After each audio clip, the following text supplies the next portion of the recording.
because I don't even remember my alarms going off. And if that's the case, then I was way too tired to possibly drive, so good thing I didn't. It's okay, that was a split log time anyway. I can do a regular. Got 16 minutes to go, so I can do a pre-trip and have fun with that. Yeah. It's 73 degrees. You know, it's one of the things I like about driving at night. The cooler temperatures. Another thing I like about driving at night, less traffic and everything on the road. What I don't like, truck stops are usually full up, so you can't find parking if you need it. And I can't sleep during the day. I didn't get to sleep last night until like 9:30, I think. So yeah, I need to figure something out as far as that goes, because as long as I'm still stuck on this morning 2 o'clock, 3 o'clock, 4 o'clock in the morning schedule, I need to be able to sleep during the day, and it's just not something I'm really good at. So yeah, we'll be alright for now, but what am I doing? Where am I going? I'm going to a little fuel stop, about 87 miles, which is San Antonio area. I think it's just south of San Antonio, actually. But that's another thing about driving at night. I can get through all these big cities without having to worry about too much traffic.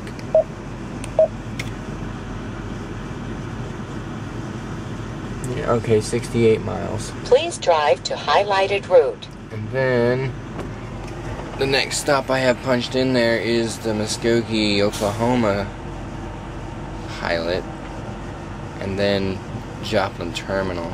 So there's to the Muskogee, and there's to Joplin, and then the final stop I have for the, there we go, that's total miles. And I know I'm probably not going to drive all of those unless I'm not going home this weekend, and I'm going home this weekend. Big family reunion deal this weekend. I am not going to miss it. So, yeah, we'll get out of here. Alright, piloting Muskogee. And I have been here for 10 hours. Or very close to it, anyway.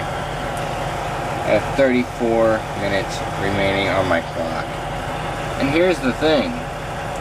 I'm still going to have only 34 minutes remaining on my clock in another 20 seconds or so. As you can see, I got full hours, but I don't have full hours. But come midnight, that's going to jump, because that's what I'm getting. 9:06. I'm going to go ahead and do this real quick. But tonight, well, here's the time, 11:53 in the evening. So tomorrow night, I guess, that's what I'll be getting back. But here's the deal. I'm going up there to Joplin. There's a guy waiting for me right now, sitting there at the terminal waiting for me to show up with this trailer so we can swap it off. He has an empty trailer. He's going to give me all the procurement equipment that goes with this load. Basically, everything one-for-one swap. And then, come 7 o'clock in the morning, I am headed over to Tamco, right there in Joplin. Yeah, that's great. Load for Dallas, Texas. So that, at least, is looking good. However, okay, Tamco opens at 7, so I'm going to get up to Joplin around like 2 o'clock in the morning. Well, 111 miles, and evidently I never unplugged it, so whatever. So 111 miles is about 2 hours. So you figure I got 906 coming back to me. I'll end up with about 7 hours left. Okay. So 30 minutes of that is going to be load time. So then I'll have 6 hours and 30 minutes left. Now, if I were to just head straight over to Tamco at 7 o'clock in the morning, I'd probably just run out my 14-hour clock, because that's 5 hours from when I'd be getting into Joplin. I would not have much time left to drive to get down to Dallas. It wouldn't work out very well. So what I'm intending to do is I'm going to get to Joplin, I'm going to swap trailers, and I'm going to take an 8-hour split. I'm going to 8 hour until about 10 o'clock in the morning there, and then I'm going to go over to Tamco, get my load, and I'm going to run it straight through pretty much on that to highlighted route. On that 6.5 hours I'll have left. This is my plan. Now, is it going to work? That's anybody's guess. Anybody's guess. Messaging. You have 0 hours and 32 minutes of remaining drive time. And I'll go ahead and come back on here when this is about to switch over to 7, which means this is about to switch over to midnight. And you'll watch this guy jump up to, well, it'll be 8 hours straight. Now I guess it'll be 7:53. Oh well. Another 8 hours and 59 minutes and then I'll be out of here. Yeah. Good stuff. 109. Let's see how quick I can do 109 miles. There you go. Everything is as reset as it's gonna get. And now I'm gone.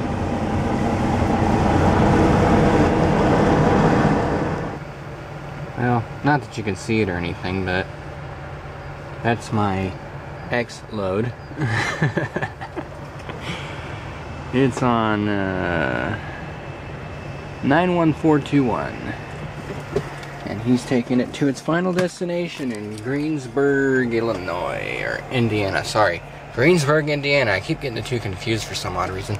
Anyway, I am headed up to here in Joplin, Tamco Roofing Products.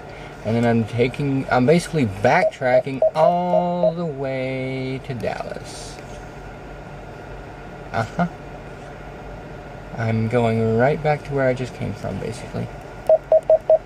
And of course, this stupid thing got me taking friggin' business route. Not happening. I'm gonna go this way. I'm gonna come down to 30 and take the shipper's directions in.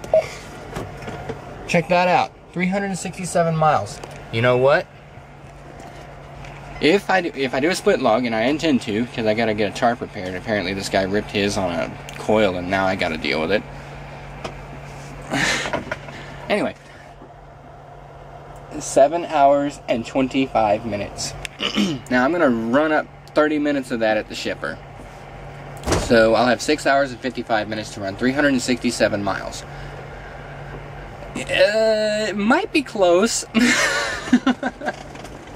Especially the time I'm going to be getting into Dallas probably is going to be really, really close. But should be able to at least get in there. And I will have 10 hours and 41 minutes coming back to me tomorrow. So I think I'm going to get home tomorrow. I think I'm going to get home tomorrow. It's going to be awesome. But right now it is 3:54 in the morning. And I just got a message. What was it? Okay. Yeah, 67 degrees. There's my odometer and all that crap. Never mind, it doesn't matter. But anyway, I had to ask them for a cash code because that's all I have, and I need $16.50 at the toll booth in towards Tulsa on I-44. I get 8 of it back when I get to the big cabin exit, but I have to have that $16.50 to even get in, so that sucks. Attention, a new important message has arrived. Yeah, there we go. Perfect. Alright, and you know what? While I'm here, I may as well just run over and get the truck washed real quick. Just get that out of the way ahead of time, and they have the Taco Bell and shop over there is awesome. Anyway, yeah, I'm gonna get out of here for now though. I can't sleep, there's no freaking way. I slept already. Yeah, I might take a nap later on. I can't go anywhere until about 10 or so. But, yeah, we'll see what happens. Alright, so we are down to our final minute, where my clock is going to reset.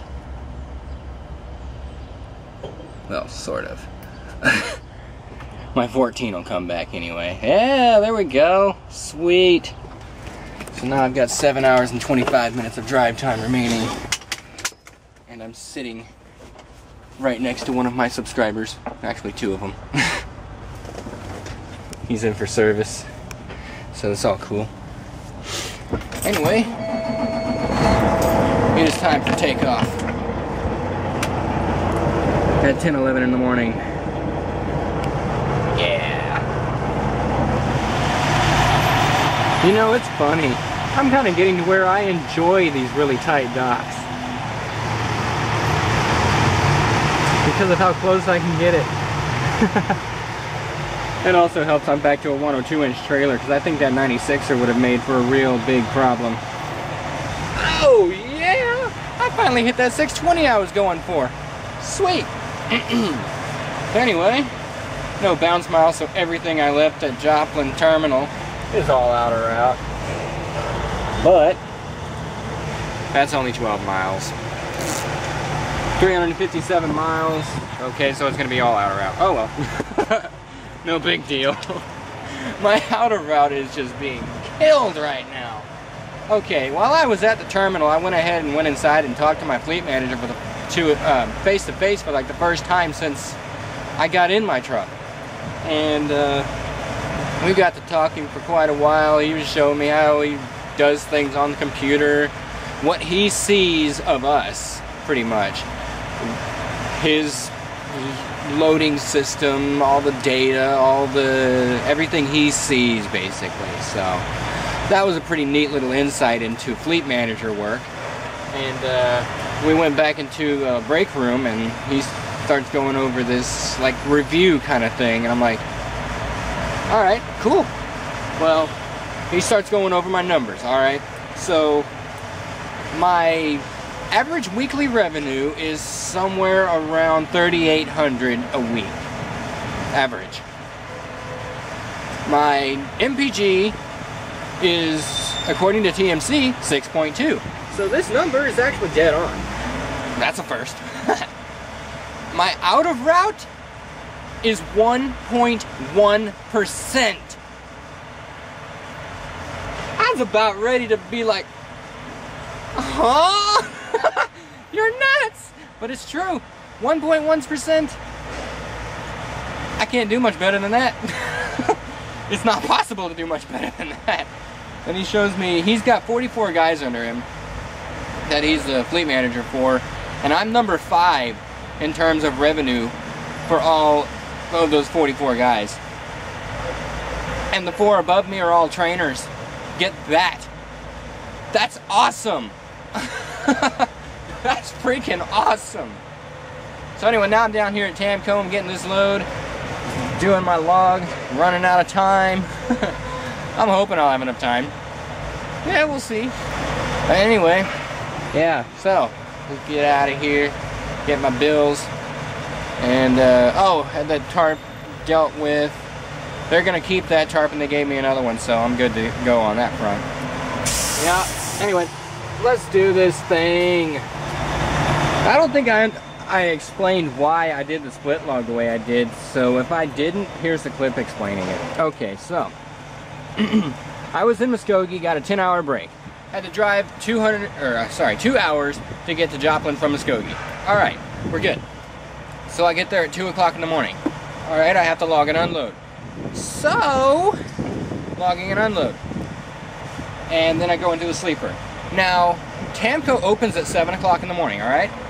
Cool. So, I'd be sitting around at Joplin Terminal for 5 hours in the sleeper, doing nothing, and then run over here, get my load, and take off, and be able to drive until 1:53 in the afternoon and still be on a night schedule. Meaning I'd get up at 10 something, get my load to its destination way too early. Well, I guess I wouldn't have to do that, but I'd be driving the morning. This way, doing a split log, I drove for 2 hours, take an 8-hour break, come up here at 10 o'clock, this place was still empty. So I'm alright there. And now I have full hours to run. Well, as full as my 703 on a 70 gets. Yeah, right.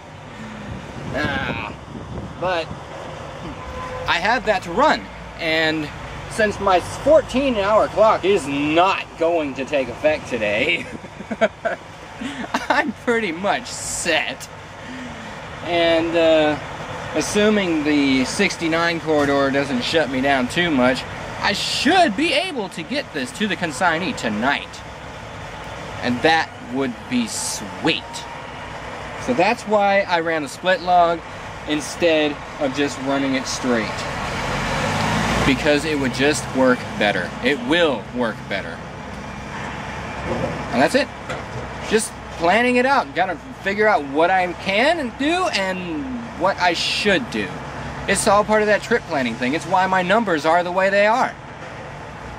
I guess I know what the f I'm doing, don't I? Somewhat, you know? Yeah. Well, if I did explain it before, I'll delete that clip and take this one instead. Because I got more info in it. So, I'll talk to you guys when it is next become feasible to do so. I don't know what I'm getting yet, so whatever. Well, we are fully loaded. Just an hour and a half later. Ready to run, prepared to drive. Alright. But first of all, let's get a load of this. Boom! 100 degrees! It isn't really. The sun's just beating on the sensor again. Yeah, so we're fixing to leave just as soon as my truck regains its air pressure. And I hope that 6 hours and 46 minutes is enough to get me where I'm going. Okay, so though it's actually 2 hours after I actually got here, destination has been reached, and now I'm enjoying some food. And I'm just really hoping that I'm parked in the right place here. Because it's just this tiny little parking lot next to this building. And rather interesting that this place would be getting a full truckload anyway, because it doesn't look like it'd handle a full truckload of shingles. I don't know where they're going to put it all. Anyway, I'm going to finish my food and then I'm going to go to bed. I'm like totally over this day. I've been up since 11 o'clock yesterday evening. Yeah, I think I might have dozed off for a little bit waiting for Taco Bell to open over at the Joplin Petro. But I haven't really slept at all. I've been basically living on a monster or two. And just keeping on, you know. I did that Muskogee thing. I got to Muskogee, took a 10-hour break, ran at midnight, and took an 8-hour break, but didn't really sleep for any of it, so it didn't really work out very well. Yeah, that trailer, that's the one that was being worked on in Joplin this morning. Believe it or not. I found that rather interesting. And then today, somebody else rolled their truck over on its side, making a right-hand turn at a 2 of 296. Important received today at 3:44 p.m. Begin message text. From TODDB yesterday, 92381. Was in Fleet Smith, Arkansas, and made a right turn 2 blocks from delivery, and watching his trailer in the mirror drug IT right through a ditch, laying the trailer over on its right side, and today in Charleston, West Virginia, 91329, was making a right turn, and drug the front axle up on a guardrail, and turned the entire unit over on its left side with the load of pipe coming to rest against an SUV sitting in the left turn lane going in the opposite direction. This occurred about 30 miles from his 1ST stop. Amazing that we cannot successfully complete a right turn without laying a truck over. You all need to pay a lot of attention to how you are making turns, going around curves and ramps, and pay better attention to your speed, and how the trailer is tracking. These situations are unacceptable and very preventable, and we have wasted a huge amount of money in both situations. Also, neither driver sustained any injuries, but if we keep doing this crap, someone eventually will be hurt or killed. Let's make sure that we remember what is written on the back of the truck's destination: excellence, and you do your part to uphold the meaning of that. You are professionals and everyone needs to drive like one. Be safe. Todd safety and message. Text.